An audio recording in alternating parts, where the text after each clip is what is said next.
So as you guys know, Microsoft is looking into buying some new studios or possibly opening their new studios, and I've kind of talked about this before and multiple other people have, but in case you needed some catching up, the Xbox One X has launched. They have the most powerful console. You have people that really want new games and new experiences, and to top it off, Microsoft has their own quote-unquote Netflix of gaming with Game Pass, and not a lot of ways to put content in it, because if you look at the first-party studios that they own, they're few and far between. The ones that they do have crank out pretty much exclusively Forza, Halo, Gears, Minecraft, and things like that. So with that being said, if you go back to last November, Phil Spencer had this to say. He said, "Our ability to create content has to be one of our strengths. We haven't always invested at the same level. We've gone through ups and downs in the investment."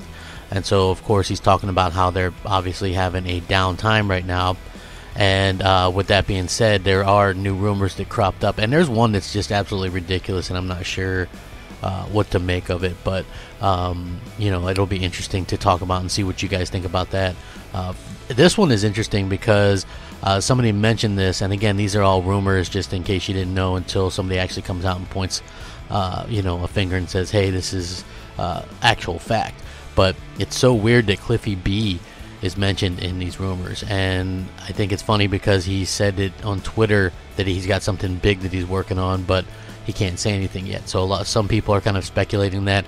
I find that highly dubious. I don't think he's going to just suddenly work with Microsoft. Rumor has it that Microsoft offered him a chance to show off his game Lawbreakers on their E3 stage last year, and he turned them down, and the game never even made it to Xbox One, and it ended up flopping anyway. But with that being said, there's of course the couple persistent rumors, one being Hidden Path Entertainment as a studio that they're going to buy, and you're like, who's that? Well, they actually do stuff like Defense Grid, and they did the HD remake of Age of Empires 2. So Microsoft is very interested in RTS games, obviously with Windows and then Xbox and having the Halo Wars and stuff like that. So having an in-house one would make a lot of sense.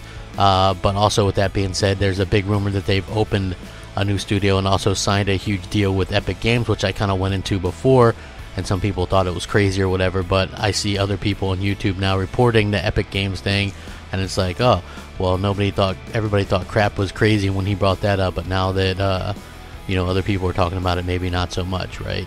So yeah, that's funny. And I know I did another video about this. There's obvious ones like Studio MDHR, but I think that those wouldn't really be as helpful as people would think, because they're smaller studios, and smaller studios take a longer time to crank out content. So what you really have to do is kind of take into account some of the bigger studios, and we all know that Playground Games would be one that they would probably incredibly rumored to have purchased as well. The Cliffy B thing that's going on right now as well, and as well as opening, rumor is 2 studios, but who knows if that's accurate or not. It could be, it should be. If you want to get technical and everybody's like, oh, it's the Netflix of gaming, and you look at Netflix and why they've been able to be so successful, it's because they're able to crank out a high volume of content that you can't get anywhere else, and that just isn't the case with Xbox games right now. So 2 new studios, possibly the Cliffy B thing, a Playground Games purchase, and then also Epic Games working on something. Epic Games just opened a new studio in Los Angeles, and they also moved their other studio in in Seattle closer to Microsoft, and that one is supposedly bigger than 343's Industries. So, and that used to be a studio dedicated just to Unreal Engine 4. So who knows what's going on there, but these are some incredible, interesting things, and we might hear more about this stuff at E3, which I think would be pretty cool. Let me know what you guys think. Please sound off, rate, comment, subscribe. As always, I appreciate any and all feedback. Thank you guys for rocking out with me. Rack 'em up. Crapgamer out.